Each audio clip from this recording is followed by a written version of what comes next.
Hello friends, my name is Mukesh Chawla और आप सभी का यूटिलिटेरियन आईएएस में स्वागत है। जैसा कि आप जानते हैं, this video is a part of our last video जिसमें हमने ये जाना था कि डिपार्टमेंट ऑफ बायोटेक्नोलॉजी और बायोटेक्नोलॉजी से रिलेटेड हमने टर्म्स जानी, ये जाना कि कौन कौन से उसकी ब्रांचेस हैं, टाइप्स हैं, और उसके साथ साथ हमने ये देखा कि उसकी किस किस फील्ड में एप्लीकेशंस हैं। इस वीडियो में हम पढ़ने वाले हैं सेल्स के बारे में और उससे रिलेटेड उसके स्ट्रक्चर्स के बारे में कि उसके अंदर कौन कौन से कंपोनेंट्स हैं और जो बेसिकली आपके बायोटेक्नोलॉजी में यूज़ होते हैं। दैट मीन्स बायोटेक्नोलॉजी की जो स्ट्रक्चर है, बेसिकली सेल का जो स्ट्रक्चर है वो किस तरीके से उसके ऊपर बायोटेक्नोलॉजी की टेक्निक्स का इम्प्लीमेंटेशन करा जाता है। उससे पहले हमें ये जानने की ज़रूरत है कि ये सेल्स होते क्या हैं, उसके अलावा उनके जो कंपोनेंट्स हैं वो क्या होते हैं। अगर हमें ये सारी चीज़ें पता होंगी तो ऑटोमेटिकली हम जो भी हमारी बायोटेक्नोलॉजी से रिलेटेड जितनी भी टेक्निक्स हैं जो कि बेसिकली इन्हीं कंपोनेंट्स पे इम्प्लीमेंट करी जाती हैं, तो वो हम क्या कर पाएंगे, बहुत अच्छे से समझ पाएंगे। तो इसलिए चलते हैं, सबसे पहले देखते हैं सेल्स के बारे में और उनके स्ट्रक्चर के बारे में। ठीक है, तो इस वीडियो में हम क्या क्या पढ़ने वाले हैं। बेसिकली हम इस वीडियो में सेल्स के बारे में पढ़ेंगे, जीन के बारे में, क्रोमोसोम्स के बारे में, डीएनए के बारे में और जीनोम के बारे में। बेसिकली ये सारी चीज़ें क्या होती हैं। ठीक है, तो इन सब का क्या इम्प्लीमेंटेशन है, क्योंकि ये सारी चीज़ें अगर हमें पता है तो ऑटोमेटिकली हम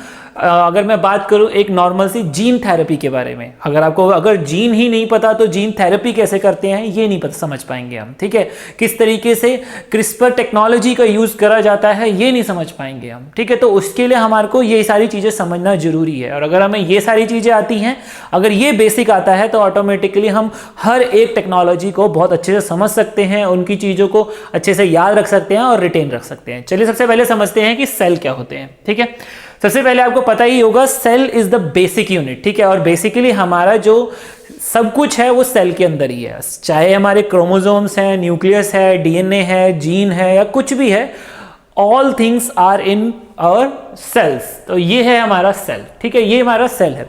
अब इसमें बेसिकली सेल में होता क्या क्या है, हम थोड़े बहुत इसकी कंपोनेंट्स के बारे में समझते हैं ताकि हमें आइडिया रहे कि इन फ्यूचर की अगर उससे रिलेटेड, क्योंकि बहुत सारे ऐसे क्वेश्चन हैं सेल से रिलेटेड भी क्वेश्चन पूछे गए हैं। अब उस टाइम पे यूपीएससी का मेन फोकस क्या रहता था कि जनरल साइंस के बारे में क्वेश्चन पूछना। लेकिन जैसे जैसे हमारी टेक्नोलॉजी एडवांस होती जा रही है और न्यू न्यू एमर्जिंग टेक्नोलॉजीज आती जा रही हैं, ट्रेंडिंग टेक्नोलॉजीज में बहुत सारी ऐसी ऐसी चीज़ें हैं जिनका यूज़ जो है आज के टाइम में बहुत अच्छे अच्छे पर्पस के लिए करा जा सकता है, यानी हमारी लाइफ को बहुत अच्छे से इंप्रूव कर सकती हैं चीज़ें। तो इसलिए यूपीएससी जो है अब जनरल साइंस से ना उठकर उसका जो फोकस है वो मेनली किस पे रह गया है, जितनी भी हमारी एमर्जिंग टेक्नोलॉजीज हैं वो उस पर ज़्यादा फोकस करता है। तो इसलिए हमें एक बेसिक आइडिया होना चाहिए कि ये सेल क्या होते हैं, क्योंकि इन सेल के अंदर ही क्या है, हमारे डीएनए है, जीन्स है, और बेसिकली हमारी जो आज की प्रेजेंट जो हमारी टेक्नोलॉजीज हैं वो क्या करते हैं, हमारा यानी जो डीएनए के ऊपर ही ज़्यादा फोकस रहता है या जीन के ऊपर ज़्यादा फोकस रहता है। ठीक है, क्योंकि ये जो है these are the basic constituent, और इन्हीं चीज़ों से हमारी पूरी बॉडी का स्ट्रक्चर प्रिपेयर होता है, या बोलूँ मैं इन्हीं चीज़ों से हम पूरी की पूरी ह्यूमन ऑर्गन बनते हैं, पूरा का पूरा ह्यूमन स्ट्रक्चर बनता है। ठीक है, तो इसीलिए हमारे को सेल के बारे में पता होना बहुत जरूरी है। और यहीं से हमारे क्या होते हैं अदर जो कंपोनेंट्स हैं, यानी इन्हीं सेल के अंदर क्या होते हैं, हमारे क्रोमोसोम्स, न्यूक्लियस और उसके अलावा हमारे डीएनए, जीन सारे इसी के अंदर होते हैं। देखते हैं करके इसके कंपोनेंट्स के बारे में। ठीक है, तो सबसे पहले आता है हमारा cell membrane. What is cell membrane? Basically एक सेल है, cell is not like our cell. ठीक है, अगर मैं आपकी बात करूं अगर उसी सेल की, उसमें होता क्या है, इलेक्ट्रोड्स होती हैं जो कि आप घर में अपनी घड़ी में यूज करते हैं। ठीक है, उसमें एक पॉजिटिव और एक नेगेटिव होता है। ठीक है, और उसमें से क्या होता है, इलेक्ट्रॉन का फ्लो होता है, यानी इलेक्ट्रॉन एक एंड से एंटर करते हैं और एक एंड से बाहर निकलते हैं। ठीक है, और उसकी आउटर कवरिंग होती है। ठीक है, और उसके अंदर जो है बेसिकली उसके अंदर जो है हमारा एक मटेरियल रखा जाता है जो बेसिकली क्या करता है, इलेक्ट्रॉन को सप्लाई करता है, इलेक्ट्रॉन को आपके अदर सर्किट्स तक। सर्किट मतलब अगर आपने सेल को किसी बल्ब के साथ कनेक्ट कर देते हो, आपका बल्ब क्या करता है, जलना स्टार्ट हो जाता है। वो कैसे होता है, just because of flow of electron. उसी तरीके से हमारे जो ये सेल मेम्ब्रेन है that is the covering of the cell, या ये कह सकते हो कि बेसिकली इसी के अंदर ही क्या होता है, सारे के सारे कंपोनेंट एग्जिस्ट करते हैं। चाहे वो न्यूक्लियस है, चाहे वो राइबोसोम्स है, चाहे वो आपका साइटोप्लाज्म है या माइटोकॉन्ड्रिया है, चाहे आप देख सकते हो ये सारे के सारे कंपोनेंट क्या है, चाहे वो न्यूक्लियस की मैं बात करूं, ठीक है, चाहे मैं न्यूक्लियस की बात करूं, चाहे मैं माइक्रोट्यूब की बात करूं, साइटोप्लाज्म की बात करूं, माइटोकॉन्ड्रिया की बात करूं और प्लाज्मा मेम्ब्रेन की बात करूं, राइबोसोम्स की बात करूं, तो ये सारे के सारे जो चीजें हैं, यानी इसके जो ऑर्गेनेल्स जिसे कहते हैं हम, ये सारे कहाँ एग्जिस्ट करते हैं? हमारे न्यूक्लियस के अंदर एग्जिस्ट करते हैं। और वो बेसिकली जो हमारा सेल मेम्ब्रेन है वो क्या करता है? इनको एक तरीके से प्रोटेक्शन प्रोवाइड करता है। आप ये कह सकते हो कि वो बेसिकली इन चीजों को बाउंड करके रखता है इसके अंदर, ठीक है। तो वो आउटर कवरिंग है। और इसका सबसे बड़ा एडवांटेज ये है कि वो क्या करता है, इसका सबसे बड़ी चीज ये है कि मेम्ब्रेन क्या कर सकती है? चीजों को आर पार जाने को अलाउ करती है। क्यों? क्योंकि बहुत सारी चीजें हैं, चाहे अगर एक नॉर्मल सी बात करूं, प्रोटीन, क्योंकि अगर प्रोटीन की जो जनरेशन होती है वो हमारे न्यूक्लियस के अंदर ही होती है, और प्रोटीन ही क्या होता है? वो हमारे पूरी बॉडी को फंक्शन करने के लिए बहुत जरूरी होता है। और जो प्रोटीन होता है जब इसके अंदर बनेगा तो ऑटोमेटिकली इसके अंदर बनने के बाद इसको बाहर जाना भी जरूरी है, क्योंकि वो प्रोटीन बनेगा और फिर वो बॉडी ऑर्गन्स को क्या करेगा?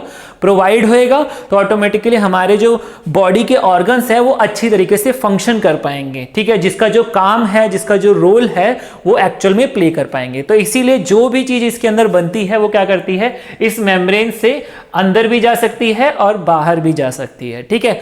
तो ये इसका काम होता है basically. The protein in the cell membrane provides a support structure, form channel of passage of material, act as a receptor sites, ठीक है। आपने देखा भी होगा कोविड के बारे में, आपने बहुत सारी चीजें पढ़ी होंगी, तो उसमें क्या होता है कि जो हमारे सेल्स हैं बेसिकली वो क्या करते हैं? एज अ रिसेप्टर साइट पे भी, as a receptor site work करते हैं, ठीक है। और function as a carrier molecule and provide identification marks. It maintains the integrity of the cell and control the passage of material into and out of the cell, ठीक है। क्योंकि ये क्या कर सकते हैं? कंट्रोल करते हैं उस चीज को कि भाई कौन सी चीज कितनी बाहर जानी चाहिए और कितनी अंदर आनी चाहिए। ये सारी चीज क्या है? आपकी मेम्ब्रेन का, मेम्ब्रेन क्या करता है? इन चीजों पे कंट्रोल रखता है। All material within the cell must have access to cell membrane for the needed exchange. और ये होना भी बहुत जरूरी है। क्यों जरूरी है? क्योंकि अगर कोई भी फंक्शन परफॉर्म करना है, किसी भी ऑर्गन को परफॉर्म करना है, कोई भी फंक्शन जो उसका एक्चुअल रोल है, तो उसके लिए क्या होना जरूरी है? उसके पास प्रोटीन पहुंचना जरूरी है, और जो कि कहां बनता है? हमारे सेल के अंदर, ठीक है। तो ये होता है हमारा membrane. Next is our nucleus and nucleolus, ठीक है। What is nucleus and nucleolus? Nucleus is basically what, इसी में ही क्या होता है? हमारा एक बहुत बहुत इंपॉर्टेंट फंक्शन जो है यहीं पर प्ले होता है। जैसा कि बात करूं अगर डीएनए, ठीक है, that is the basic, very basic unit, यानी जो द ओनली यूनिट जिससे हमारा एक्चुअल बॉडी स्ट्रक्चर तैयार हो रहा है, ठीक है। तो वो कहाँ एग्जिस्ट करता है? हमारे न्यूक्लियस के अंदर ही एग्जिस्ट करता है, जिसे हम डीएनए कहते हैं। उसके अलावा हमारा जो आरएनए है वो भी इसके अंदर ही एग्जिस्ट करता है। जैसे देख सकते हैं, the nucleolus is a dense region of ribonucleic acid. अब ये आरएनए किस काम आता है, ये अभी हम आगे देखेंगे कि आगे की वीडियो में कि किस तरीके से, हम आगे की स्लाइड्स में हमें देखने को मिलेगा कि ये आरएनए जो है वो बेसिकली क्या करता है? हमारे प्रोटीन्स को बनाने में काम आता है। और जो यही प्रोटीन क्या होते हैं? बॉडी के यानी ऑर्गन्स के पास पहुंचते हैं और वो काम कर पाते हैं, जिसकी वजह से, ठीक है। And is a site of ribosome formation and the nucleus determines how the cell will function as well as the basic structure of the cell, कि किस तरीके से हमारा सेल काम करेगा, ये भी आपके इस पे डिपेंड करता है, न्यूक्लियस पे, और कैसे काम करेगा ये भी डिपेंड करता है, ठीक है। तो यही बेसिक स्ट्रक्चर जो है सेल का, वो इसी चीजों पे ही डिपेंड करता है। क्यों? इसी के अंदर क्या होता है? हमारा डीएनए होता है, और डीएनए ही क्या करता है? हर स्ट्रक्चर को प्रिपेयर करने के काम आता है, ठीक है। तो इसीलिए हमारे पास इसका होना बहुत जरूरी है, ठीक है। चलिए आगे देखते हैं। आगे है हमारा साइटोप्लाज्म। अब व्हाट इज द साइटोप्लाज्म? अब साइटोप्लाज्म क्या होता है? Basically it's a jail like fluid. अब मैंने बताया एक कवरिंग है, और अभी मैंने बताया एक न्यूक्लियस है, और इसके अलावा और भी बहुत सारे ऑर्गन्स हैं, ऑर्गेनेल्स जिसे हम कहते हैं। जैसे कि अगर मैं बात करूं लाइजोसोम्स, उसके अलावा माइक्रोट्यूब, माइटोकॉन्ड्रिया, राइबोसोम्स, ठीक है, राइबोसोम्स है हमारे, उसके अलावा ये रे राइबोसोम्स, ठीक है। तो ये सारे, और ये स्मूथ एंडोप्लाज्मिक रेटिकुलम, ठीक है, ये सारे कहाँ एग्जिस्ट कर रहे हैं? इसी के अंदर एग्जिस्ट कर रहे हैं, यानी सेल मेम्ब्रेन के अंदर एग्जिस्ट कर रहे हैं। चाहे और न्यूक्लियस की बात करूं वो भी इसी के अंदर एग्जिस्ट कर रहा है। तो व्हाट इज दिस? तो ये सारे ऐसे ही थोड़ी पड़े रहेंगे कि मतलब एक स्फीयर है और स्फीयर के अंदर मैंने सारी चीजें रख दी तो वो क्या करेंगी? इधर उधर भागती रहेंगी। लेकिन ऐसा नहीं होता। इसके अंदर क्या है? ये जो साइटोप्लाज्म क्या है? इट इज ए लिक्विड, और उस लिक्विड के अंदर ये सारी जेल लाइक फ्लूइड है ये, और इस फ्लूइड के अंदर क्या होता है? ये सारी चीजें क्या कर रखी होती हैं? एक पर्टिकुलर यानी एक स्पेस मेंटेन बना के रखती हैं, और इसमें जो जितना भी सारी चीजें जो मूव करती हैं, it moves through diffusion, and diffusion basically it's a mechanical process you can से। और उसमें होता क्या है, एक चीज दूसरी चीज को पुश करते हुए आगे जाती है, यानी अगर आगे वाली चीज मूव करेगी तो ही पीछे वाली चीज उसके आगे आगे आगे जा पाएगी। तो that we called in a layman language you can say it's a diffusion. ठीक है, तो इसी तरीके से क्या होता है यहां पर, और ये बेसिकली क्या करता है, ये किस चीज के काम आता है, जितनी भी केमिकल रिएक्शन होनी है उसको सपोर्ट करना है। ठीक है, और जितना भी एक्शन परफॉर्म होते हैं इसी के अंदर होते हैं, यानी इसी के थ्रू होते हैं। क्योंकि जितने भी हमारा, अगर मैं राइबोसोम की बात करूं या माइटोकॉन्ड्रिया की बात करूं, तो ये सारी चीज कहां एग्जिस्ट कर रही हैं, हमारे इसी फ्लूइड के अंदर, that we called cytoplasm, and this is we called gel like fluid. ठीक है, और इसके अलावा all the function of for the cell expansion, growth and the replication are carried out in the cytoplasm of a cell, and the material moves by diffusion, a physical process that can work only for a short distance. ठीक है, तो ये क्या है, that is our cytoplasm. अब इसके बाद क्या आता है हमारा साइटोप्लाज्मिक ऑर्गेनेल। ठीक है, बेसिकली ये ऑर्गेनेल होते क्या हैं कि जैसे कि मैंने बताया कि जो बाकी कंपोनेंट्स, जो भी कंपोनेंट यानी जो छोटे छोटे उसके हमारे सेल के अंदर एग्जिस्ट कर रहे हैं, that we called mitochondria, ribosomes, endoplasmic reticulum, ठीक है, गोल्गी अपैरेटस, लाइसोसोम्स, ये सारे क्या है, इसको क्या नाम दे दिया गया है, इसको हम साइटोप्लाज्मिक ऑर्गेनेल्स का नाम दे दिया गया, क्योंकि यही जो है ये सारे के सारे जो हमारे ऑर्गेनेल्स किधर एग्जिस्ट कर रहे हैं, साइटोप्लाज्म के अंदर एग्जिस्ट कर रहे हैं। तो यानी इन शॉर्ट हमारा एक सेल है और सेल के बाहर मेम्ब्रेन है, उस बाहर उसके अंदर मैंने क्या करा, यानी एक बॉल ली मैंने, एक बॉल के अंदर मैंने फ्लूइड भर दिया, और उस फ्लूइड के बाद हमने क्या करा, ये सारी चीजें उसके अंदर डाल दी। ठीक है, तो यानी एक मेम्ब्रेन हो गई, दूसरा क्या हो गया, साइटोप्लाज्म हो गया, तीसरा न्यूक्लियस हो गया, और जो बाकी जो ऑर्गेनेल्स हैं वो इसी साइटोप्लाज्मिक ऑर्गेनेल का पार्ट बन गए। ठीक है, यानी साइटोप्लाज्म का पार्ट बन गए, तो जिसको हमने क्या नाम दे दिया, साइटोप्लाज्मिक ऑर्गेनेल्स। ठीक है, तो इस तरीके से हमारा क्या होता है, इस तरीके से हमारा सेल का स्ट्रक्चर प्रिपेयर होता है। ठीक है, अब ये बनते कैसे हैं चीजें, ये सारी चीजें किस तरीके से बनती हैं, किस तरीके से हमारा प्रोटीन बनता है, कोई भी, यानी अगर मैं ये क्या है बेसिकली, ये जो हमारी सेल मेम्ब्रेन है ये बनती कैसे है, ये भी हमारी किसी केमिकल से बनती है। केमिकल मींस हमारे कुछ कंपोनेंट्स हैं, कंपोनेंट्स मींस हमारे कुछ एलिमेंट जिनको मिलने के बाद हमारा क्या हुआ है, मॉलिक्यूल बना है, और उन पर्टिकुलर मॉलिक्यूल को हमने एक नाम दे दिया है जिसे हम कंपोनेंट्स कहते हैं। तो ये सारी की सारी चीजें क्या हैं, किसी ना किसी कंपोनेंट से बनी है, यानी किसी ना किसी मॉलिक्यूल से बनी है, और इन सबको बनाने का काम किसका होता है, बेसिकली डीएनए का, यानी डीएनए के अंदर जो हमारा बेसिकली जीन्स का, और यही जीन्स क्या करते हैं हमारे ये जो जितना भी स्ट्रक्चर प्रिपेयर होता है, इवन हमारी पूरी बॉडी जो हमारी प्रिपेयर हो रही है, यानी अगर किसी मदर के, अगर कोई मदर प्रेग्नेंट होती है तो उसके वोम में जब ये सारी चीजें बनती हैं, तो ये सारा काम किसका होता है, हमारा डीएनए का ही होता है, और वही क्या करता है, वही धीरे धीरे धीरे धीरे चीजों को बनाते जाते हैं। ठीक है, तो इस तरीके से हमारा क्या होता है, ये सारी चीजें काम करती हैं। ठीक है, चलिए देखते हैं अब इसके अंदर क्या क्या पार्ट्स होते हैं। ठीक है, सबसे पहले आता है इसमें हमारा क्रोमोसोम्स। अभी मैंने बताया कि हमारे पास क्या था, एक न्यूक्लियस था, और न्यूक्लियस के अंदर क्या क्या होता है, क्रोमोसोम्स एग्जिस्ट करते हैं, और वही क्या बेसिकली उसके अंदर या तो क्या होता है, न्यूक्लियोसिस होता है, ठीक है, और उसके अलावा क्या होते हैं, हमारे क्रोमोसोम्स होते हैं। और जो क्रोमोसोम्स होते हैं दैट इज लाइक दिस। ठीक है, इसके ये 23 पेयर्स होते हैं, जैसे कि आप देख सकते हैं कि ये 2 क्रोमोसोम्स हैं, और इस तरीके के हमारे 23 पेयर्स क्या होते हैं, एक पर्टिकुलर सेल में एग्जिस्ट करते हैं। और what is this, this is a thread like structure in our cell made up of long DNA. किस तरीके से बनते हैं अभी हम ये भी देखेंगे। ठीक है, तो ये क्या है, ये आपने बुक में देखा होगा, अगर आपने 10th क्लास तक की बायो में अगर पढ़ा है, ये सारी चीजें डेफिनेटली आपने 10th क्लास तक बायो जरूर पढ़ी होगी, तो उसमें आपको डीएनए जो है वो इस तरीके से बनाया हुआ, क्रोमोसोम जो है वो इस तरीके का बनाया हुआ दिखाया गया होगा। ठीक है, अब ये जो स्ट्रक्चर है बेसिकली ये किस तरीके से बनता है, ठीक है, ये बना कहां से है, ये आया कहां से, और कहते हैं कि भाई डीएनए जो है वही क्या है, बेसिक यूनिट है, यानी उसी के थ्रू ही क्या हो रहा है, सारी चीजें बन रही हैं।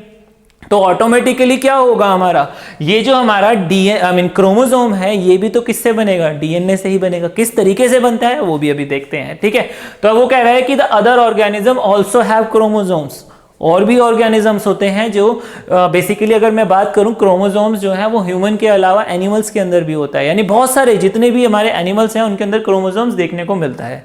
नॉट मतलब जो इंसेक्ट्स वगैरह नहीं कहेंगे हम, क्योंकि उनका अलग स्ट्रक्चर बनता है, ठीक है, उसमें अलग टाइप के क्या होते हैं, कुछ अलग टाइप के आप ये कह सकते हो सेल्स होते हैं, ठीक है, और वो उनका सेल का जो डिवीजन होता है उनका थोड़ा प्रोसेस अलग होता है। तो जरूरी नहीं है कि जो हमारा डीएनए स्ट्रक्चर है, यानी बेसिकली ये क्या है हमारा क्रोमोसोम्स, और इसी के अंदर क्या होते हैं डीएनए होता है, ठीक है। तो जरूरी नहीं है कि अदर जो हमारे ऑर्गेनिजम्स हैं उसमें क्या हो, जो इसमें जो डीएनए है वो इस फॉर्म में नजर आए, वो अलग अलग फॉर्म में भी हो सकते हैं, ठीक है। तो यहां पर हमारा क्या होता है, this is our chromosome. And what is the chromatin? Chromatin is basically the thread like structure. यानी अगर मैं क्रोमोसोम को खोलना स्टार्ट कर दूं, खोलना कैसे स्टार्ट कर दूं, लाइक दिस, जैसा कि आप देख सकते हैं दिस इज अवर क्रोमोसोम, और अगर मैं उस क्रोमोसोम को खोलना स्टार्ट करूंगा तो it will be like a thread like structure, ठीक है। और ये थ्रेड लाइक स्ट्रक्चर जो होता है इसी को हम क्या कहते हैं, इट्स अ फाइबर कहते हैं जिसे हम, और इसी को हम क्या कहते हैं क्रोमेटिन, ठीक है, क्रोमेटिन। तो यहां पर वही चीज आ रही है हमारे सामने कि what is chromatin, is a substance with in a chromosome, ठीक है। ये क्या है, ये क्रोमोसोम के अंदर होता है, लेकिन एक्चुअल में क्या है, ये क्रोमोसोम क्या है, इसी थ्रेड लाइक स्ट्रक्चर से बन रहा है। यानी एक तरीके से आप ये कहो कि आपने देखा होगा थ्रेड है हमारे पास और बहुत सारा थ्रेड फैला हुआ है, और उस थ्रेड को मैंने क्या करा, एक इकट्ठा करके रख दिया। अब इकट्ठा तो ऐसे नहीं कर सकता मैं, इकट्ठा करके रखने के लिए मुझे क्या चाहिए, एक कोई ऐसा एक सपोर्टिंग एलिमेंट चाहिए। तो यहां पर जो सपोर्टिंग एलिमेंट होता है वो क्या होते हैं, हमारे हिस्टोन्स, ठीक है। अभी वो कैसे किस तरीके से सपोर्टिंग एलिमेंट होते हैं वो भी अभी देखेंगे हम। The DNA carries the cell's genetic instruction and histones which helps the package the DNA in compact form that fit in the cell's nucleus, ठीक है। जैसे कि मैंने बताया कि बेसिकली क्या है, इट्स अ प्रोटीन, ठीक है, ये एक प्रोटीन है, ठीक है। अब वो क्या कर दिया मैंने, एक थ्रेड को, एक जस्ट लाइक थ्रेड को मैंने क्या करा, एक छोटी सी स्टिक के ऊपर उसे लपेटना स्टार्ट कर दिया, ठीक है। अब वही चीज, और बहुत सारी स्टिक्स है मेरे पास, मिलियंस ऑफ स्टिक्स हैं, और मैं जो थ्रेड है मेरे पास उसको क्या कर रहा हूँ, लपेट रहा हूँ, और फिर उसके बाद अगले स्टिक के ऊपर लपेट रहा हूँ, और एक दूसरे से क्या है उनको तोड़ नहीं रहा मैं। टूट गया तो ऑटोमेटिकली वो स्ट्रक्चर खत्म हो जाएगा, क्योंकि डीएनए क्या है, it is a long strand, और वो इस तरीके से है कि उसको तोड़ दिया तो वो खराब हो जाएगा। खराब इन द सेंस हमारा बॉडी वो क्या हो जाएंगे, इम्परफेक्ट हो जाएंगे, और उसी इम्परफेक्शन की वजह से ही क्या होता है, डिफरेंट डिसीजेस आती हैं सामने। और जितनी भी टेक्नोलॉजी है, जीन थेरेपी है या अदर टेक्नोलॉजीज हैं, वो क्या करने की कोशिश कर रही है, जितने भी इनपरफेक्शन है जीन में या डीएनए में, उसको क्या करने की, उसको रिकवर करने की कोशिश कर रहे हैं, ठीक है। तो ये उस डीएनए के स्ट्रैंड को हम तोड़ नहीं सकते, बस क्या कर सकते हैं, जैसे कि आप देख सकते हैं कि यहाँ पर क्या है, ये हिस्टोन है, और इसके ऊपर क्या करा मैंने, 2-3 बार राउंड कराया मैंने किसको, डीएनए के जो हमारा क्रोमेटिन है, और फिर उसके बाद अगले पे कराया, उसी तरीके से औरों पे कराते कराते, और मैंने क्या करा, उसको एक पैकेजिंग मटेरियल बना दिया। यानी बेसिकली हिस्टोन क्या करता है, एज अ पैकेजिंग मटेरियल काम करता है, and changes in the chromatin structure are associated with the DNA replication and gene expression, ठीक है। तो इस तरीके से क्या है, हमारा क्रोमेटिन इज बेसिकली थ्रेड, ठीक है। यानी अगर मेरे पास जो क्रोमोसोम था, उस क्रोमोसोम को अगर मैं खोलना स्टार्ट कर दूं तो it will behave like a thread, और उस थ्रेड लाइक स्ट्रक्चर को हम क्या कहते हैं,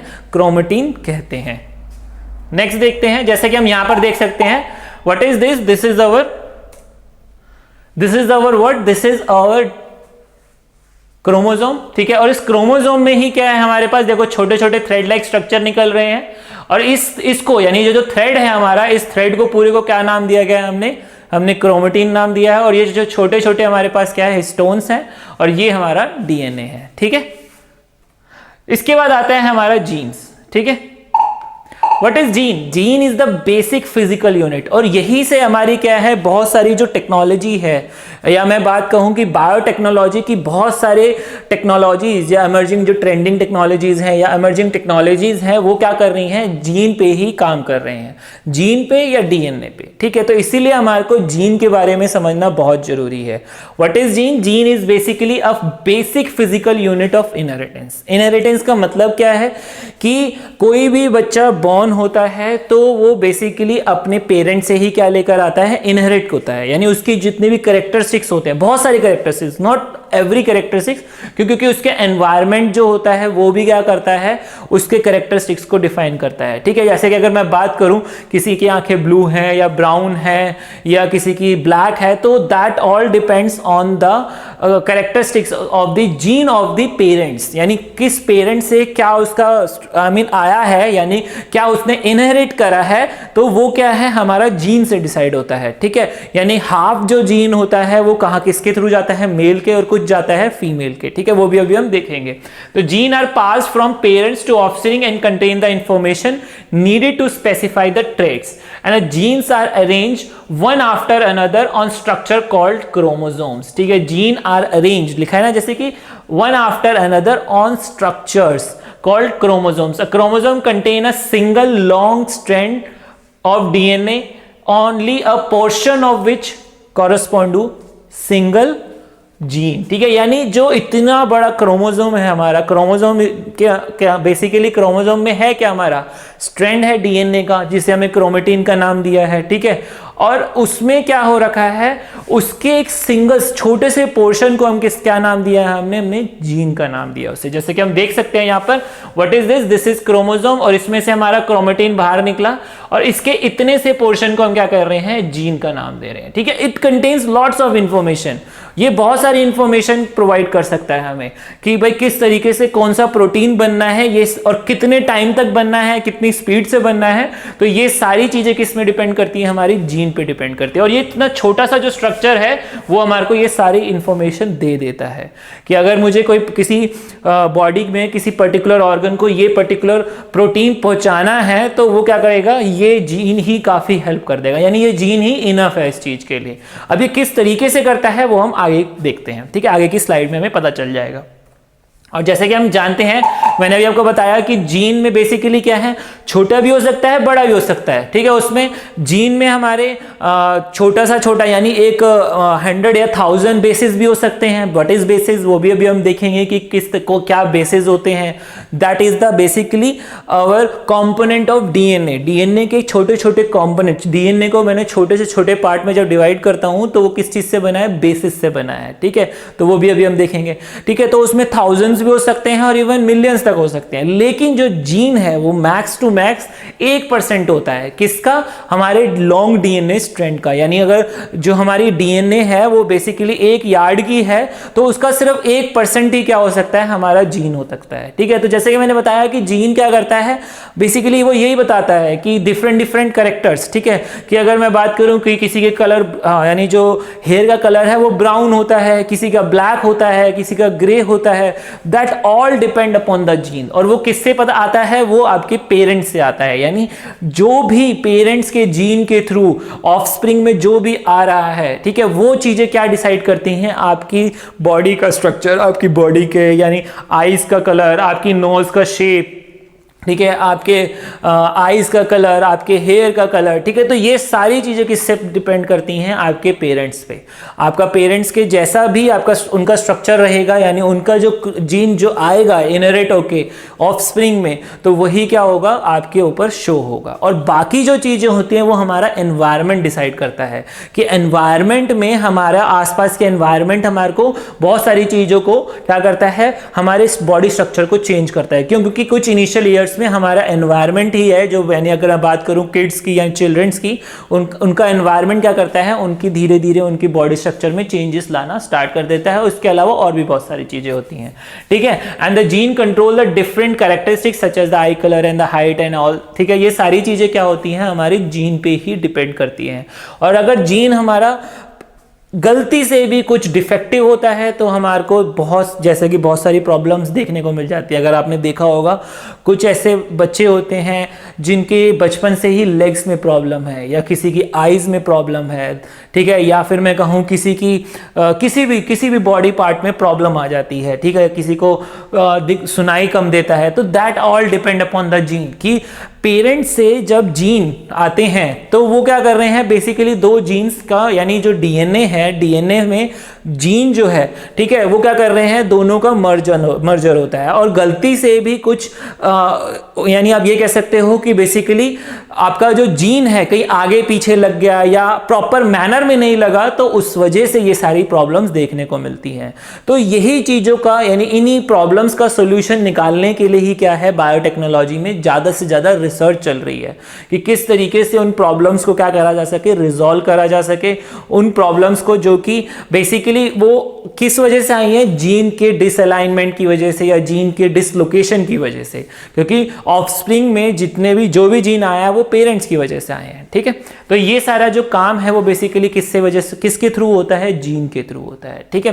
and what is gene? Gene is basically very small portion of our DNA long strand, और लॉन्ग स्ट्रैंड होती क्या है, that is the chromatin. Chromatin means जो कि बेसिकली क्या करा है, उसको रोल करके पैकेज में कन्वर्ट, पैकिंग फॉर्म में कन्वर्ट करके हमने क्या करा है, क्रोमोसोम की फॉर्म में रख दिया है, ठीक है। तो इस तरीके से क्या होता है, हमारा जीन काम करता है। And what is this? This is the type of gene.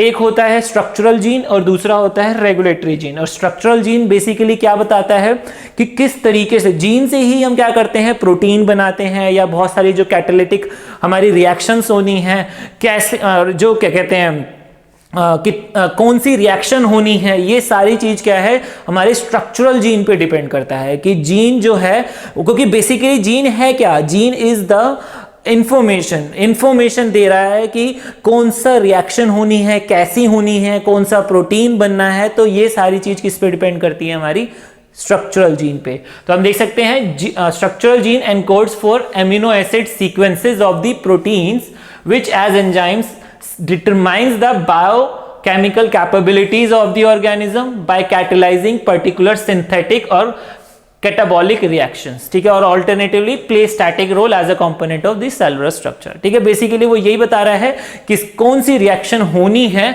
वो किस पे डिपेंड करेगा, हमारी स्ट्रक्चरल जीन पे। और जो रेगुलेटरी जीन है वो बेसिकली क्या करता है, वो ये डिफाइन करता है कि कितने पेस से यानी कितनी रिएक्शन होनी चाहिए, कितने टाइम में कितना प्रोटीन बनना चाहिए और कहां तक बनना चाहिए, ठीक है। वो बेसिकली स्ट्रक्चरल जीन भी डिफाइन करता है कि क्योंकि जितना हमारा जीन जाएगा, जितना जीन हमारा एज अ मैसेज में जाएगा, वही उतना ही क्या होगा, हमारा प्रोटीन बनता है। कितनी स्पीड से बनेगा वो कौन डिफाइन करता है, हमारा रेगुलेटरी जीन। तो regulatory gene control the expression of structural gene, ठीक है, by determining the rate of production of their protein products in response to intra और extracellular signals, ठीक है। यानी इंट्रा या एक्स्ट्रासेलुलर सिग्नल्स के थ्रू क्या करता है, रेगुलेटरी जीन इन चीजों को रेगुलेट करता है, क्या, किसको, हमारे पेस को, यानी कि कितने सेकंड में कितना ग्राम प्रोटीन बनना है, ठीक है। तो ये सारी चीज जो है वो कौन डिसाइड करता है, हमारा रेगुलेटरी जीन। इसके बाद आता है हमारा डीएनए, ठीक है, that is the basic and the very basic unit of our cells, और you can say हर चीज जो है हमारी वो किससे बनी है, DNA से, that we call deoxyribonucleic acid, and it is a basically molecules that contains the biological instruction that make each species unique। अगर हमें पता है कि बेसिकली क्या है, हमारे ऑल ओवर वर्ल्ड में अगर मैं बात करूं बिलियंस ऑफ पीपल हैं, ठीक है, और वो सबके सब क्या हैं, ऑल आर टोटली डिफरेंट, सबके सब अलग हैं, just because of the unique feature of this DNA. क्योंकि जो आपका डीएनए है वो क्या है, बेसिकली अभी हम देखेंगे कि उसमें क्या क्या कंपोनेंट्स होते हैं। अब वो उसके अंदर जो कंपोनेंट्स होते हैं उनका अरेंजमेंट ही क्या डिसाइड करता है, उनका अरेंजमेंट ही बेसिकली क्या डिसाइड करेगा आपका कि किस तरीके से कौन सा फीचर जो है, यानी अगर आप नॉर्मली देखेंगे, अगर आप 100 लोगों को या 1000 लोगों को या लाख लोगों को भी खड़ा कर देंगे सामने, तो all will be totally different. हर किसी का फेस स्ट्रक्चर कैसा है, किसी का कलर कैसा है, तो वो सारी की सारी चीजें किस वजह से हैं, just because of this DNA. इस डीएनए के अंदर जो भी हमारा स्ट्रक्चर होता है उसकी अरेंजमेंट की वजह से ही वी आर टोटली यूनिक। हर किसी का अपना अपना यूनिक स्ट्रक्चर है, ठीक है। क्यों? क्योंकि ये डीएनए ही क्या करता है, हर चीज को बनाता है, यानी इसी डीएनए से ही क्या होती है, हर चीज बनती है। और इसकी अरेंजमेंट यानी इसके जो कंपोनेंट्स हैं उसकी अरेंजमेंट की वजह से ही क्या है, हमारे सब के सब जो हैं एक दूसरे से अलग होते हैं, ठीक है। And DNA along with the instructions it contain is passed from adult organism to their offspring during the reproduction। ठीक है, रिप्रोडक्शन के टाइम पे जो भी इंफॉर्मेशन या जो भी इंस्ट्रक्शन होती है, यानी जो भी आपकी इनहेरिटेंस जिसे हम कह रहे थे, वो सारी की सारी किसके थ्रू जाती है, हमारे डीएनए के थ्रू। ठीक है, और बेसिकली डीएनए की जो लॉन्ग स्ट्रैंड है, ठीक है, उसी लॉन्ग स्ट्रैंड में क्या होता है, उसी लॉन्ग स्ट्रैंड के छोटे से पार्ट को हमने जीन का नाम दिया है। ठीक है, और अदरवाइज क्या है, दैट इज कॉल्ड क्रोमेटिन। ठीक है, और उसके छोटे से पार्ट को यानी डीएनए को हम देखेंगे कि उसमें क्या क्या कंपोनेंट्स देखने को मिलते हैं। ठीक है, सबसे पहले आता है कि उसकी डिस्कवरी किसने करी। ठीक है, these were the two scientist, ठीक है, जिसे हम बेसिकली साइंटिस्ट कह सकते हो या आप ये कह सकते हो बायोलॉजिस्ट थे ये, जिन्होंने क्या करा था, डीएनए की डिस्कवरी करी थी। लेकिन ऑब्जर्व करने वाले कोई और थे। ठीक है, दे वर द डिस्कवर। ठीक है, क्यों, क्योंकि जब जो पहले जो बायोलॉजिस्ट थे उन्होंने क्या करा था, उस चीज को ऑब्जर्व करा था, लेकिन उन चीजों को वो प्रूव नहीं कर पाए थे। लेकिन काफी सालों बाद, after the basically you can से, कि जब साइंटिस्ट या बायोलॉजिस्ट के पास क्या हुआ, इक्विपमेंट प्रोवाइड हुए कि भाई इसके थ्रू वो क्या कर सकते हैं, डीएनए को डिस्कवर कर सकते हैं, तो उसके बेसिस पे उन्होंने क्या करा था, इन दोनों ने यानी इन साइंटिस्ट ने, that we called Francis and Crick and James D Watson ने क्या करा था, दोनों ने मिलकर डीएनए की डिस्कवरी करी थी। ठीक है, इसके बाद आता है सबसे important, where it is found. सबसे इंपॉर्टेंट चीज, it is found in eukaryotes. ठीक है, यूकैरियोट्स क्या होते हैं वो भी अभी हम देखेंगे कि बेसिकली यूकैरियोट्स क्या होते हैं, यूकैरियोटिक सेल्स क्या होते हैं, प्रोकैरियोटिक सेल्स क्या होते हैं। ठीक है, DNA is found inside a nucleus. ठीक है, and the packaged form of DNA is called chromosome. जैसे कि मैंने बताया कि अगर मैं उसको कॉम्पैक्ट कर दूं तो वो क्रोमोसोम की फॉर्म में बढ़ जाएंगे, और अदरवाइज क्या है, वो डीएनए है, दैट इज कॉल्ड क्रोमेटिन, यानी जिसके उसके फाइबर फॉर्म में यानी थ्रेड फॉर्म में है। ठीक है, during the DNA replication DNA unwind so it can be copied. At another time in the cell cycle, the DNA also unwinds so that its instruction can be used to make protein and for other biological processes। ठीक है, basically DNA ही क्या करता है, unwind होता है, wind होता है। Winding मतलब क्या हो रहा है, उसको रैप करा गया है, किसके ऊपर, हिस्टोन के ऊपर। जैसे कि मैंने बताया, histones are protein, protein is just like a very small stick. ठीक है, और जिसके ऊपर मैंने क्या करा, जस्ट लाइक आप ये कह सकते हो पेन है ये, इसके ऊपर मैंने क्या करा, डीएनए थ्रेड को क्या करा, रैप कर दिया, और फिर उसके बाद अगले के ऊपर रैप कर दिया, और फिर उसके बाद सबको मिला के रख दिया। तो this is called packaging material. ठीक है, पैकेज्ड फॉर्म में आ गए वो, और अगर मैं उस सबको खोल दूं तो क्या हो जाएंगे, वो अनवाइंड फॉर्म में हो जाएंगे। तो जैसे जरूरत पड़ती है वैसा उसको क्या करते हैं, वो अनवाइंड कर लेते हैं एज पर द रिक्वायरमेंट। अगर डिवीजन करना है, रेप्लिकेशन करना है तो अनवाइंड कर लेंगे, और अगर न्यू प्रोटीन बनाने हैं, प्रोटीन बनाने के लिए भी क्या करना पड़ेगा, उनको अनवाइंड करना पड़ेगा। किस तरीके से प्रोटीन बनाते हैं वो भी अभी हम देखेंगे। ठीक है, तो during the cell division DNA is in its compact chromosome form to enable the transfer to new cells. ठीक है, and the researchers refers to DNA found in cell's nucleus as a nucleus DNA, and the organism complete cells of the nuclear DNA is called its genome. अब इसके बारे में भी हम देखेंगे कि बेसिकली होता क्या है जीनोम। ठीक है, तो कुछ जो हमारे डीएनए जो होता है, कुछ तो हमारा न्यूक्लियस के अंदर एग्जिस्ट करता है, और कुछ न्यूक्लियस के बाहर भी एग्जिस्ट करते हैं। ठीक है, जिससे हम क्या कहते हैं, जिससे हम कहते हैं आपका माइटोकॉन्ड्रियल डीएनए। ठीक है, माइटोकॉन्ड्रियल डीएनए क्या होता है, लिखा है जैसे कि small amount of DNA in cell structure is located in mitochondria and the mitochondria generates the energy the cell needed to function the properly। इसके अंदर भी कुछ क्या होते हैं, हमारे डीएनए एग्जिस्ट करते हैं। ठीक है, तो जो आप ये कह सकते हो कि कुछ जो, और अगर किसी भी पर्टिकुलर ऑर्गेनिज्म में, ठीक है, वो पर्टिकुलर ऑर्गेनिज्म में माइटोकॉन्ड्रिया में डीएनए एग्जिस्ट कर रहा है, तो ऑब्वियसली बात है ऑफस्प्रिंग में भी एग्जिस्ट करेगा ही करेगा। अब तो ऑफस्प्रिंग में कैसे जाता है, ऑफस्प्रिंग में बेसिकली फीमेल के थ्रू जाता है, यानी फीमेल के माइटोकॉन्ड्रिया में जो भी आपका क्या रखा हुआ है, डीएनए रखा हुआ है, जिसे हम माइटोकॉन्ड्रियल डीएनए कहते हैं, उसकी वजह से क्या होता है, वो क्या होता है, रेप्लिकेट होता है, यानी उसका डिवीजन होता है, उसका एक रेप्लिकेशन तैयार होता है, और वो क्या होता है, वो माइटोकॉन्ड्रियल डीएनए क्या करता है, वो पेरेंट से यानी फीमेल पेरेंट से क्या करता है, ऑफस्प्रिंग में जाता है। अदरवाइज जो न्यूक्लियस में हमारा डीएनए एग्जिस्ट करता है वो क्या होता है, हाफ मेल और हाफ फीमेल के थ्रू जाता है ऑफस्प्रिंग के अंदर, यानी दोनों का हाफ हाफ पार्ट क्या होता है, आगे जाके कंबाइन होता है और वो किसके अंदर जाता है, हमारा ऑफस्प्रिंग के अंदर। ठीक है, तो इस तरीके से क्या होता है, कुछ जो हमारा डीएनए कुछ न्यूक्लियस के अंदर एग्जिस्ट कर रहा है और कुछ माइटोकॉन्ड्रिया के अंदर। और माइटोकॉन्ड्रिया बेसिकली क्या था हमारा, दैट इज द साइटोप्लाज्मिक जो हमारा फ्लूइड था, उसके अंदर जो ऑर्गेनेल्स थे, that is the part of our that organelles. ठीक है, तो वही हमारा माइटोकॉन्ड्रिया होता है। ठीक है, and in sexual reproduction the organism inherits half of their nuclear DNA from the male and the half of their female, but the organism inherits all of their mitochondrial DNA from the female parents, and this occurs because the only egg cells, not the sperm cells, keep their mitochondria during the fertilization. ठीक है, तो यही reason होता है जिस वजह से female की वजह से आता है। क्यों? क्योंकि हमारा जो एग सेल्स होते हैं जो हमारे बेसिकली फीमेल के अंदर एग्जिस्ट करते हैं, वही क्या होते हैं, उन्हीं के पास क्या होता है उस टाइम पे ड्यूरिंग द रिप्रोडक्शन, उन्हीं के पास क्या होता है, माइटोकॉन्ड्रियल डीएनए एग्जिस्ट करता है, not in the sperm cells. ठीक है, इसी वजह से क्या होता है, हमारा माइटोकॉन्ड्रिया फीमेल के थ्रू जाता है। And what is the eukaryotic and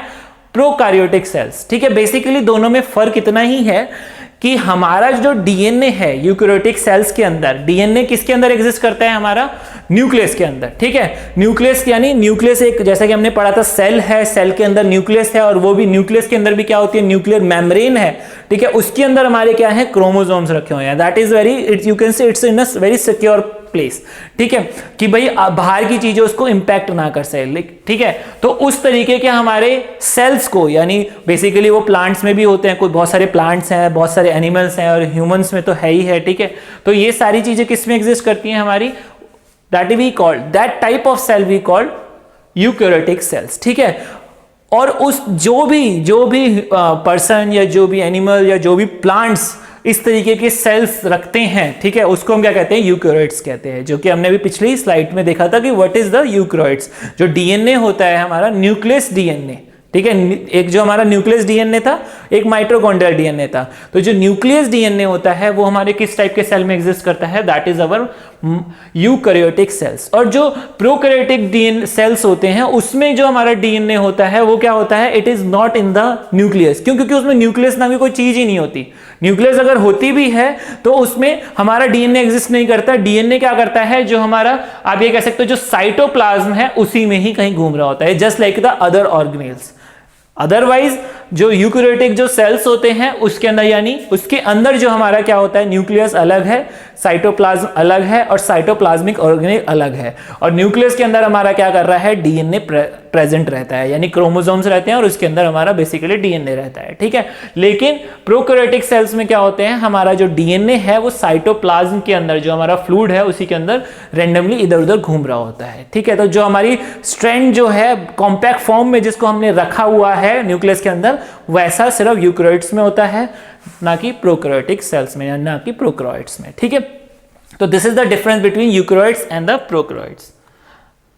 ठीक है, and what is the DNA made up of? ठीक है, बेसिकली किस चीज से बना हुआ है, that is we call nucleotides. ठीक है, व्हाट इज दिस न्यूक्लियोटाइड्स? ठीक है, बेसिकली हमारे पास जो न्यूक्लियस है वो न्यूक्लियोटाइड्स से बना है। And what is this nucleotides? Nucleotides are the phosphate group, sugar group and one of the 4 types of the nitrogen bases. ठीक है, यानी शुगर ग्रुप और फॉस्फेट ग्रुप्स होते क्या हैं, दीज आर बेसिकली केमिकल। जैसे कि अगर मैं बात करूं शुगर के, उसका भी एक केमिकल फॉर्मूला है। ठीक है, उस तरीके का कोई केमिकल फॉर्मूला बना हो और उसमें कुछ चेंजेस करने के बाद जो ग्रुप कुछ एक पर्टिकुलर स्ट्रक्चर बनता है, तो उसको हम क्या कहते हैं, उसको हम कहते हैं शुगर ग्रुप। ठीक है, उसी तरीके से हमारा फॉस्फेट ग्रुप होता है। ठीक है, और उसके अलावा जो होते हैं हमारे अदर क्या है, हमारे 4 टाइप्स ऑफ नाइट्रोजन बेसेस होते हैं। ठीक है। तो इन 3 चीजों से मिलकर हमारा क्या है, हमारा डीएनए बनता है, ठीक है। तो इसी चीजों पे हम क्या करते हैं, जितने भी हमारे बायोटेक्नोलॉजिस्ट हैं हमारे, यानी जो भी साइंटिस्ट हैं जो बायोटेक्नोलॉजी में रिसर्च कर रहे हैं, वो क्या करते हैं, इन्हीं चीजों पे क्या करते हैं, फोकस करते हैं, इन्हीं चीजों में चेंजेस लाने की कोशिश करते हैं। या मैं ये कहूं कि इन्हीं चीजों में क्या है, डिसफंक्शनिंग की वजह से या इन चीजों के डिसलोकेशन की वजह से ही क्या होता है, हमारे को डिसीजेस सामने आती है, और उन्हीं डिसीजेस को ढूंढने के लिए इन चीजों पे ही काम करना पड़ता है। यानी पहला क्या है हमारा, sugar phosphate, sugar group and phosphate group. तो जो आप यहां पर देख रहे हैं ये लाइन, ठीक है, this is our sugar group, ठीक है, शुगर एंड फॉस्फेट ग्रुप। यहां पर ये P है और ये फिर S है, फिर ये P है, ये फिर S है। तो ये क्या है, ये दोनों एक दूसरे से क्या है, आपकी एक तरीके से दोनों एक दूसरे से लिंक्ड अप है, ठीक है। और उसी तरीके से यहां पर भी ये एक दूसरे से लिंक्ड अप है, ठीक है। This is we called single strand and this is we called single strand. और इन दो सिंगल स्ट्रैंड को क्या करा गया है, मिला दिया गया है, किसके थ्रू, आपके नाइट्रोजन बेस के थ्रू, ठीक है। नाइट्रोजन बेस होते क्या है बेसिकली, अभी हम देखेंगे कि नाइट्रोजन बेस जो है वो बेसिकली क्या होते हैं,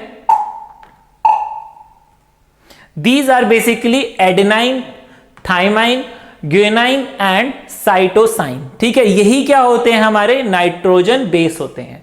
अभी जैसे कि मैंने बताया कि ये तो क्या है, हमारा शुगर फॉस्फेट बैकबोन है, ठीक है, and these are the base pair, ठीक है। और जो हमारा A है वो क्या होगा, वो हमेशा T के साथ ही क्या होता है, लिंक्ड अप होता है। उसी तरीके से जो G है वो हमेशा क्या होगा, C के साथ ही लिंक्ड अप होगा। और किसके थ्रू होता है, थ्रू हाइड्रोजन बॉन्डिंग, जैसा कि हमारी वाटर के अंदर होती है। वाटर में भी क्या है, हमारे जो H2O है वो बेसिकली क्या है, हमारे मॉलिक्यूल है, लेकिन वो लिक्विड फॉर्म में किस वजह से रह पाते हैं, just because of our hydrogen bonding. यानी एक H2O मॉलिक्यूल क्या होता है, दूसरे H2O मॉलिक्यूल के साथ बाइंड रहता है, किसकी वजह से, हाइड्रोजन बॉन्डिंग की वजह से। उसी तरीके से यहां पर भी क्या है, जो हमारा एडेनाइन है, adenine is also a chemical formula, यानी it is also a component, it is also a molecule, ठीक है। तो ये भी क्या है, ये जो हमारा A है वो क्या होगा, T के साथ हाइड्रोजन बॉन्डिंग के थ्रू क्या होगा, एक दूसरे से लिंक्ड अप रहते हैं, ठीक है। और उसी तरीके से जो G है वो क्या रहता है, C के साथ क्या रहेगा, एक दूसरे से लिंक्ड अप रहता है, ठीक है। तो यही क्या है, यही जो बेसिकली ये जो सीक्वेंस है, ये जो सीक्वेंस क्या बता रहा है कि किस तरीके से दोनों चीजें एक दूसरे से अरेंज्ड है। जैसा कि मैंने बताया कि हमारा A जो है वो T के साथ भी हो सकता है, A जो है C के, A जो A के बाद क्या होगा, बेसिकली मैं अगर बात करूं कि अगर यहां पर मेरे पास, जैसे कि आप देख सकते हैं, द सीक्वेंस ATCGTT, ठीक है। What is this mean, this means कि जो दो चीजें लिंक्ड अप हैं वो क्या कर रहे हैं, हम उनको मैंने अरेंज कर दिया एक दूसरे के साथ। यानी एक स्ट्रैंड पे मेरा पहले यहाँ A है, फिर यहाँ T है, फिर यहाँ मेरा C है, फिर ये G है, फिर T है, और फिर उसके बाद T है। तो एक स्ट्रैंड पे क्या है, हमारा T है, तो ऑटोमेटिकली जो A है दूसरे स्ट्रैंड पे क्या होगा, A के साथ T, क्या T ही हमेशा क्या करेगा, लिंक अप करेगा। उसी तरीके से T के साथ क्या करेगा, अगेन जो हमारा क्या करेगा, T के साथ A करेगा। और यहां पर क्या है, C है तो C के साथ G करेगा, यहां G है तो G के साथ C करेगा। उसी तरीके से यहाँ T और फिर T है तो यहाँ पर A आना चाहिए। तो ये क्या होगा, बेसिकली ये क्या है, इट्स अ स्ट्रक्चर, यानी A जो है वो हमेशा हमारा T के साथ लिंकअप रहता है और जो हमारा G है वो हमेशा C के साथ रहता है। लेकिन उनका जो सीक्वेंस है वो डिफाइन करता है हमारा करेक्टर, यानी हमारी आईज किस तरीके से रहेगी, हमारी हाइट किस तरीके से रहेगी, या मैं ये कहूँ कि मेरे आईज का, आपके नोज का स्ट्रक्चर कैसा रहेगा, या मेरे लिप्स का स्ट्रक्चर कैसा रहेगा, मेरे हेयर कलर्स का स्ट्रक्चर कैसा रहेगा, that all depend upon the sequence, कि किस तरीके से इनका सीक्वेंस लगा हुआ है। ठीक है, कि एक स्ट्रैंड पे हमने बता दिया कि एक स्ट्रैंड पे तो ATCGTT है, तो ऑटोमेटिकली दूसरे स्ट्रैंड पे क्या लगेगा वो मैंने आपको बता दिया है। तो वो क्या होगा, वो स्ट्रक्चर डिफाइन करता है कि किस तरीके से हमारा जो बॉडी का स्ट्रक्चर बनता है। ठीक है, उसी तरीके से हमारा जो अगला जो मेन चीज है, अगली जो मोस्ट इंपॉर्टेंट थिंग जो है कि हमारे क्रोमोसोम्स जो हैं कितने हैं, हमारे टोटल 23 पेयर्स हैं, यानी टोटल 46 क्रोमोसोम्स हो गए। और उस पूरे क्रोमोसोम्स के अंदर हमारे पास कितने होते हैं, टोटल 3 बिलियन बेसिस होते हैं। जैसा कि मैंने बताया कि मेरे पास 4 नाइट्रोजन बेसिस हैं, तो अगर मैं 23 यानी 46 क्रोमोसोम्स को क्या करूं, पूरा का पूरा खोल दूं और उसके अंदर एक एक ATCG को कैलकुलेट करूं, तो that will be approximately 3 billion यानी, और उसके अंदर टोटल कितने जीन्स होंगे, हमारे 20,000 जीन्स होते हैं। दैट इज द स्ट्रक्चर, यानी अगर मैं बात करूं किसी की भी, that is the number of counts of bases, यानी पर्टिकुलर बेसेस, और बेसेस क्या है बेसिकली ATCG, ठीक है। अगर मैं इनका कैलकुलेशन करूं तो that is our 3 billion, more than 3 billion basis, ठीक है। और बेसिकली इनका आगे पीछे की वजह, यानी ये आगे पीछे लगे होते हैं या अलग अलग लोकेशन पे इनका अलग अलग चेंजेस होने की वजह से ही क्या है, हर कोई एक दूसरे से क्या है, अलग होता है। क्यों? क्योंकि हल्का सा भी अगर एक भी पेयर ऊपर नीचे होता है तो ऑटोमेटिकली क्या होगा, किसी का किसी भी करेक्टर में चेंज आ सकता है। और अगर किसी का करेक्टर बिल्कुल सेम है तो दैट मीन्स अगर किसी के फीचर, बॉडी फीचर अगर सेम है तो इसी वजह से क्या होता है, दैट मीन्स उसका डीएनए, दोनों का डीएनए सेम है। That is not possible basically, लेकिन जिसका करा जा सकता है दैट वी कॉल्ड क्लोनिंग, ठीक है। क्लोनिंग कैसे होती है बेसिकली, इन्हीं के सीक्वेंस के जान के, यानी अगर मुझे ये सीक्वेंस पता चल जाए किसी का एक बॉडी का, यानी बेसिकली अगर मुझे एक सेल मिल जाए और एक सेल के अंदर बेसिकली क्या है, हमारे 23 ऑलरेडी क्रोमोसोम्स है, और उस 23 के 23 क्रोमोसोम्स में क्या होगा, बेसिकली 3 बिलियन बेस पेयर होंगे ही होंगे, ठीक है। तो बेसिस होंगे 3 बिलियन, तो ऑटोमेटिकली मेरे को अगर एक सेल मिल जाए किसी की बॉडी का तो मैं क्या कर सकता हूं, 3 बिलियन बेसिस को जान सकता हूं, ऑटोमेटिकली मैं उसका स्ट्रक्चर भी बना सकता हूं। अगर मेरे पास टेक्नोलॉजी है तो अगर मुझे बेस स्ट्रक्चर पता चल गया तो मैं उसकी क्लोनिंग भी कर सकता हूं, ठीक है। और अगर क्लोनिंग कर दिया तो मतलब ऑटोमेटिकली जो भी चीज होगी किसी पर्टिकुलर बॉडी का, वो ऑटोमेटिकली क्या होगा, क्लोन बन सकता है, ठीक है। तो that depends on the technology, ठीक है। और आज की टेक्नोलॉजी जो है वो इतनी वास्ट हो चुकी है, या ये कह सकते हो इतनी एडवांस हो चुकी है, ठीक है। और basically what does the DNA do, basically DNA करता क्या है, DNA helps to create the protein, ठीक है, प्रोटीन बनाने में हेल्प करता है। दूसरा क्या करता है, रेप्लिकेशन में हेल्प करता है। जैसे कि मैंने बताया कि कभी भी जब during the process of reproduction क्या होता है, रेप्लिकेशन ही तो होता है, यानी DNA, male DNA female DNA का जो क्या है, डिवाइड हो जाते हैं बीच में से, ठीक है। तो एक स्ट्रैंड मेल की, एक स्ट्रैंड फीमेल की क्या होते हैं, वो क्या करते हैं, रिप्रोडक्शन के टाइम पे मिलती है तो वो क्या करते हैं, वहां जाके मिल जाते हैं। तो that is the basically what that is the DNA does. और बेसिकली उसका मेन काम क्या है, अगर वो रिप्रोडक्शन नहीं कर रहे या रेप्लिकेशन नहीं कर रहे हैं तो वो बेसिकली क्या करते हैं, प्रोटीन बनाते हैं। और वो प्रोटीन ही है जो क्या करता है, पूरे बॉडी स्ट्रक्चर के, यानी पूरे बॉडी स्ट्रक्चर को क्या करता है, मेंटेन करके रखता है। यानी कोई भी चीज इन द सेंस, कोई भी बॉडी का फंक्शन काम करता है जस्ट बिकॉज ऑफ प्रोटीन। उसके पास टाइम टू टाइम क्या होता है, प्रोटीन पहुंचता रहता है, और वो प्रोटीन जब तक पहुंचता रहेगा तो ऑटोमेटिकली क्या होगा, वो बॉडी ऑर्गन क्या है, वर्क करता रहेगा। और बेसिकली बॉडी ऑर्गन होते क्या हैं, टिश्यूज होते हैं। और टिश्यूज किससे मिलकर बनते हैं, हमारे सेल से मिलकर बनते हैं। और सेल के अंदर होता क्या है, ये सारी चीजें जो हमने अभी पढ़ी हैं, चाहे मैं किडनी की बात करूं, चाहे मैं लंग्स की, चाहे मैं हार्ट्स की, तो वो सब क्या है, उसके अंदर टिश्यूज हैं। और टिश्यूज किससे बनके बने हैं, सेल से। और उसी सेल के अंदर ये सारी चीजें एग्जिस्ट करती हैं, ठीक है। तो इसीलिए हमारे लिए ये सेल्स और डीएनए को जानना बहुत जरूरी है। और अगर हमें इनके बारे में पता है तो ऑटोमेटिकली हम क्या कर सकते हैं, हम हर चीज को जान सकते हैं, यानी हर चीज को समझ सकते हैं। और कोई भी हमारी टेक्नोलॉजी है किस तरीके से इन चीजों पर इंप्लीमेंट होती है वो हम अच्छे से समझ पाएंगे, ठीक है। तो बेसिकली क्या करता है वो, बेसिकली जैसा कि मैंने बताया, DNA what does DNA does, protein बनाता है। कैसे बनाता है, basically the DNA instruction are used to make protein in 2 steps. तो सबसे पहला स्टेप क्या होता है, the enzyme reads the information in the DNA, कि एंजाइम क्या करेंगे, डीएनए में डीएनए की इंफॉर्मेशन को क्या करेंगे, बेसिकली उस इंस्ट्रक्शन को कैप्चर करेंगे। कैसे करते हैं वो भी अभी हम देखेंगे, ठीक है। And the molecule and the transcribe it into a intermediary molecule called messenger ribonucleic acid mRNA, ठीक है। and the next information contained in the RNA mRNA molecule is translated into the language of amino acid which are the building block of the protein, ठीक है। Basically पहले क्या होगा, जो हमारे enzymes हैं वो क्या करेंगे, वो बेसिकली क्या करेंगे, हमारे डीएनए को कैप्चर करते हैं। जो भी पार्ट बेसिकली जो प्रोटीन बनाना है वो क्या होगा, वो एंजाइम क्या करेगा, उस चीज को कैप्चर करेगा, क्या उस इंस्ट्रक्शन को कैप्चर करेगा, किसके थ्रू आती है वो इंफॉर्मेशन, हमारे डीएनए के थ्रू, क्योंकि डीएनए के पास ही सारी इंफॉर्मेशन है। और वो क्या करेगा, उसका एक रेप्लिकेशन बना देगा, that we called messenger RNA. और वो मैसेंजर आरएनए क्या करता है, वो मैसेंजर आरएनए न्यूक्लियस से बाहर जाता है। और पहले, उससे पहले क्या होता है, उससे पहले बेसिकली क्या होता है, वो जो भी मैसेंजर आरएनए बना है उसमें भी क्या होता है, कुछ एडिशन और सब्ट्रैक्शन होता है। दैट डिपेंड्स कि कौन सा प्रोटीन बनाना है, ठीक है। फिर उसके बाद क्या होगा, फिर वो आरएनए क्या करेगा, हमारे न्यूक्लियस से बाहर जाएगा और राइबोसोम में जाएगा, ठीक है। और राइबोसोम क्या करता है, वहां पर क्या होता है, हमारा एमिनो एसिड रखे होते हैं, और एमिनो एसिड क्या करता है, उसके थ्रू बेसिकली हमारा जो आरएनए आता है उसको कैप्चर करना स्टार्ट करता है। जैसे जैसे इंफॉर्मेशन मिलती जाती है वैसे वैसा क्या होता है, हमारा प्रोटीन स्ट्रक्चर बनना स्टार्ट हो जाता है।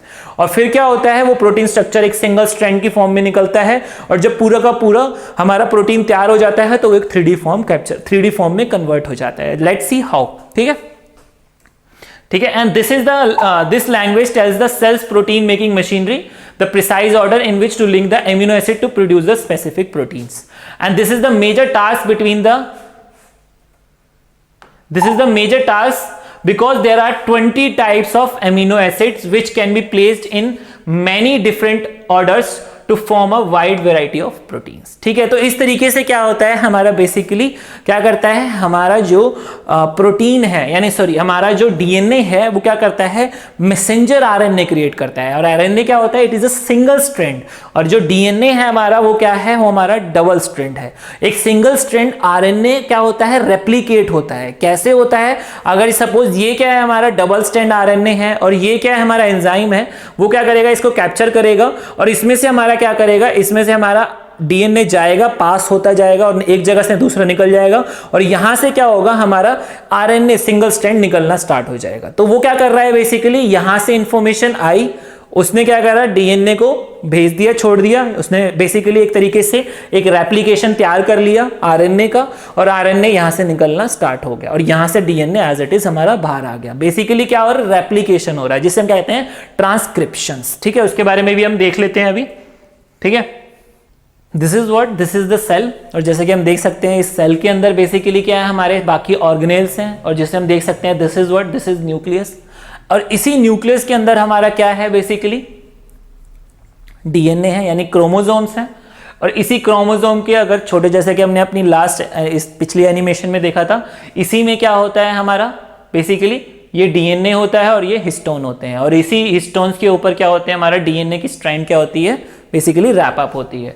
और इसके छोटे से स्ट्रैंड को, यानी इतना सारा जो हमारा डीएनए का जो क्रोमेटिन है वो क्या है, क्रोमोसोम में कन्वर्ट है, उसके छोटे से पार्ट को हम क्या कहते हैं, जीन कहते हैं, ठीक है। और ये क्या है, हमारा एंजाइम, ठीक है, जिसे हम क्या कहते हैं, आरएनए पॉलीमरेज, ठीक है। जिससे बेसिकली क्या कर रहा है, ये डीएनए से क्या कर रहा है, इंफॉर्मेशन कैप्चर कर रहा है, जिसके थ्रू क्या हो रहा है, रेप्लिकेशन होता है। रेप्लिकेशन यानी एक आरएनए स्ट्रक्चर प्रिपेयर हो रहा है। कैसे हो रहा है, जैसे कि हमें पता है ए के साथ टी कैप्चर होगा और सी के साथ जी, यानी अगर मुझे रेप्लिकेशन करना है तो ऑटोमेटिकली क्या होगा, जो जैसे कि यानी जो सिंगल स्ट्रैंड है,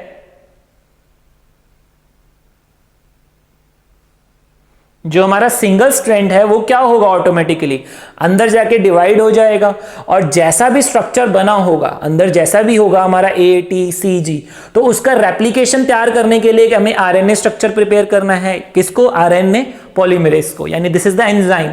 और वो क्या करेगा, ए के साथ टी खुद से बनाना स्टार्ट कर देगा, ठीक है। फिर उसके बाद सी लगा हुआ है तो सी के साथ जी लगना चाहिए, या जी लगा हुआ है तो जी के साथ सी लगना चाहिए। तो इस तरीके से वो क्या करेगा, एक कॉम्बिनेशन बनाना स्टार्ट कर देगा।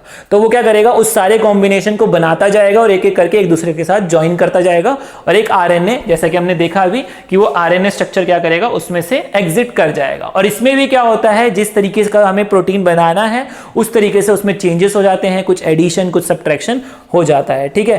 तो ये क्या होता है, यही आरएनए क्या करेगा, हमारे न्यूक्लियस से बाहर जाएगा, और वो न्यूक्लियस से बाहर जाके कहां जाता है, हमारा राइबोसोम्स में, ठीक है। जैसे कि हम देख सकते हैं कि ये क्या कर रहा है, राइबोसोम में गया, और राइबोसोम ने क्या करा, इस आरएनए स्ट्रक्चर को कैप्चर कर लिया। और अब ये क्या करेगा, यहां से हमारा एमिनो जो एसिड्स हैं, there are 20 different types of amino acids. अब वो क्या करेंगे, इस एमिनो एसिड्स के थ्रू क्या होता है, हमारा जो आरएनए है, आरएनए क्या करेगा, डिफरेंट प्रोटीन्स का स्ट्रक्चर बनाना तैयार कर देता है। जैसा कि देख सकते हैं हम इस स्क्रीन पे कि अब ये क्या करता है, ये आरएनए क्या करता है, ये आरएनए और जो अमीनो एसिड्स है वो क्या करेंगे, एक दूसरे से लिंकअप होना स्टार्ट हो जाएंगे, और जिस तरीके का मुझे प्रोटीन स्ट्रक्चर बनाना है वो क्या होगा, हमारे राइबोसोम से बाहर की तरफ निकलना स्टार्ट हो जाएगा। ठीक है, जैसे कि हम देख सकते हैं कि हमारा क्या है, बेसिकली प्रोटीन स्ट्रक्चर तैयार हो रहा है। और यही प्रोटीन स्ट्रक्चर बेसिकली क्या होता है, यही प्रोटीन स्ट्रक्चर बेसिकली हमारे सारे के सारे प्रोसेस, यानी जितना भी हमारी बॉडी का फंक्शन होना है, जो भी कुछ होना है, वो सब कहाँ से बनता है, हमारा सारा का सारा यही प्रोटीन ही क्या करता है, सारे के सारे प्रोसेस में हमारी हेल्प करता है। ठीक है,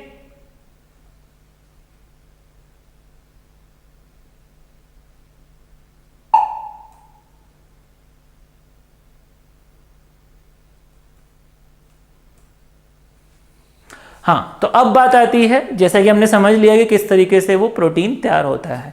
अब बात आती है हमारे कि बेसिकली जो साइंटिस्ट है इसको डबल हेलिक्स कहते हैं। हेलिक्स मतलब it is a very twisted form.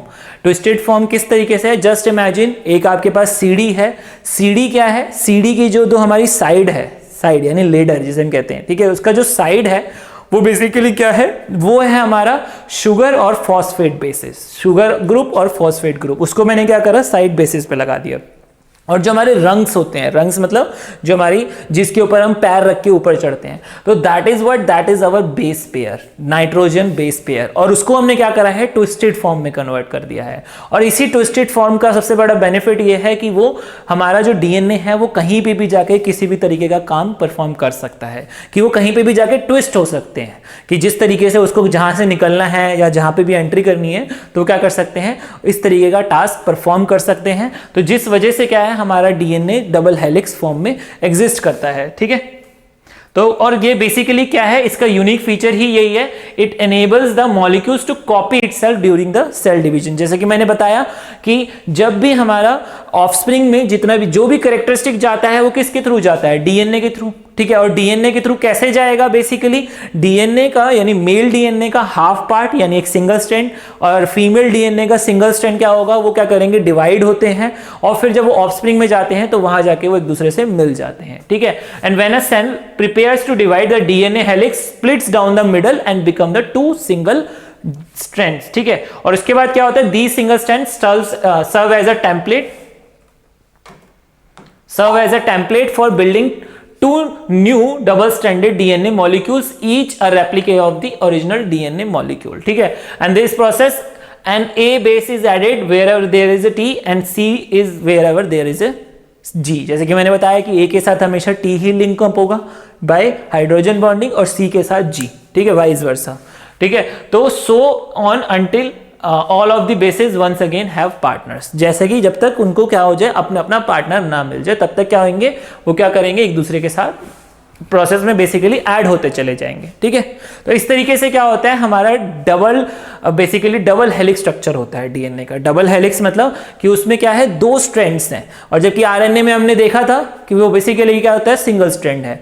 और इसी वजह से क्या है, उनको थोड़ा सा, यानी अगर हम बहुत सारे जो वायरसेस होते हैं, जैसे कि अगर मैं नॉर्मल से नॉर्मल बात करूं कि अगर आपके बहुत सारे ऐसे वायरसेस हैं जो बेसिकली सिंगल स्ट्रैंड होते हैं और जो कि क्या करते हैं, अपने आप को बहुत जल्दी किसी भी फॉर्म में कन्वर्ट कर लेते हैं। क्यों? क्योंकि आरएनए बेसिकली क्या करता है, वो दूसरे के साथ यानी दूसरे के साथ मिलता है, और दूसरे के साथ मिलके क्या करता है, अपने आप को उस फॉर्म में कन्वर्ट करने की कैपेबिलिटी रखता है। दैट्स वाई बहुत सारे वायरस क्या होते हैं, धीरे धीरे धीरे क्या होते हैं, म्यूटेटेड होते रहते हैं। और इसीलिए इसी वजह से अगर एक वायरस की वैक्सीन बन भी जाती है तो क्या होता है, एक दूसरा म्यूटेटेड फॉर्म आ जाता है तब तक। इसी वजह से क्या है, एक वायरस जो है वो दूसरे वायरस को जनरेट करता चले जाता है, जिस वजह से नई नई वैक्सीन बनानी पड़ जाती है। ठीक है, तो इसी तरीके से क्या होता है, हमारा डीएनए जो है वो डबल हेलिक्स फॉर्म में एग्जिस्ट करता है।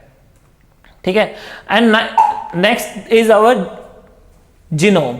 And what is the genome basically, जैसे कि मैंने बताया कि it is a set of instructions, और जो कि हमने अभी देखा भी था कि व्हाट इज दिस इंस्ट्रक्शंस। मैंने अभी बताया ना कि हमारा क्या है, क्रोमोसोम्स के अंदर क्रोमेटिन है, यानी उसको मैंने खोल दिया।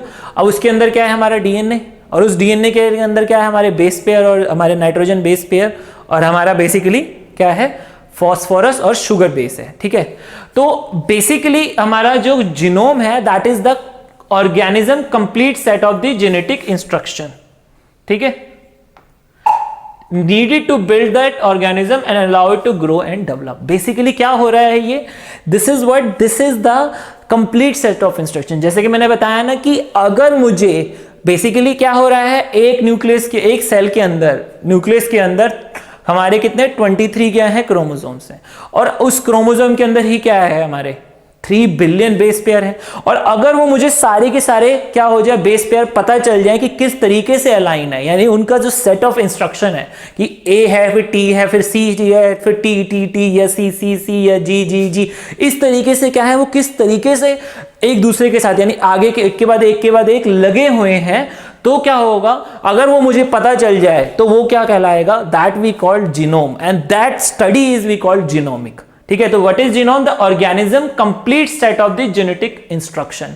What is this complete set of instruction? That is the arrangement or that we call the sequence of the our nitrogen base. क्यों? क्योंकि जो साइड में हमारे शुगर और फॉस्फेट जो ग्रुप है वो तो एज इट इज ही है, बस किस चीज पे हमारा जो चेंजेस होते हैं वो किस वजह से होते हैं, that is all depend upon A and T and C and G, कि किस तरीके से वो क्या है लेडर में रंग्स की फॉर्म, यानी जो रंग्स हमारी यानी जहां पर हम पैर रखते हैं तो वो किस तरीके से अरेंज है, किस सीक्वेंस में लगे हुए हैं, वही चीज हमारा क्या है, that is the complete set of instruction. और वो कितना है हमारा 3 बिलियन, यानी हमें पूरा का पूरा 3 बिलियन स्ट्रक्चर पता होना चाहिए। तो that we called our genome.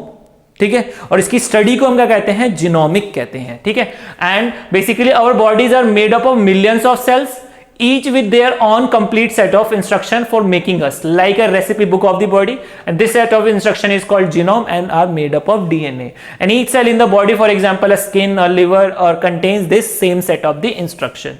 ठीक है, and what is this genome? Genome, a single strand of DNA are coiled up into the structure called the chromosome, and living things have a unique genome, and the human is made up of 3.2 billion bases of the DNA, but other organism have different genome sizes. अलग अलग genome का, क्योंकि किसी के पास base pair क्या है आपका 26 chromosome है, तो किसी में 26 क्रोमोसोम से ज्यादा भी हो सकते हैं, किसी में 23 क्रोमोसोम्स का क्या है पेयर है, किसके अंदर, ह्यूमन के अंदर, यानी 46 क्रोमोसोम्स। और ऐसा जरूरी नहीं है कि किसी में ज्यादा भी हो सकता है, किसी में कम भी हो सकते हैं। उसके साथ साथ क्या हो सकता है कि उनके अंदर जो डीएनए का, यानी क्रोमोसोम्स के अंदर जो डीएनए की क्रोमेटिन जो कॉम्पैक्ट फॉर्म में रखे गए हैं, उनकी लेंथ भी क्या कर सकती है, वेरी कर सकती है। तो बेसिकली हमारा जो डीएनए है यानी जीनोम्स है, basically it's a complete set of instruction, that is the sequence, कि किस सीक्वेंस में हमारे 3.2 बिलियन बेसिस लगे हुए हैं, किस तरीके से अरेंज हैं, दैट वी कॉल्ड जीनोमिक, यानी that is the study of genomes, और this is the complete set of the instruction. ठीक है, तो ये सारा क्या था हमारा cells, genes, DNA and all. ठीक है, तो अगर मुझे इन सब चीजों के बारे में पता है तो मैं कोई भी जो हमारी टेक्नोलॉजी है, बायोटेक्नोलॉजी से रिलेटेड कोई भी टेक्नोलॉजी जो कि एग्जिस्ट करती है या आगे डेवलप हो रही है, उसको मैं क्या कर सकता हूं, बहुत अच्छे तरीके से समझ सकता हूं। ठीक है, तो इस वीडियो में इतना ही। नेक्स्ट वीडियो में हम देखेंगे डिफरेंट टेक्नोलॉजीज की, कौन कौन सी टेक्नोलॉजीज मेडिकल फील्ड में, एनवायरमेंट में या हमारे अदर फील्ड्स में यूज होती हैं। ठीक है, इस वीडियो में इतना ही। बाकी आगे की वीडियो के लिए बने रहिए हमारे साथ। थैंक यू, धन्यवाद।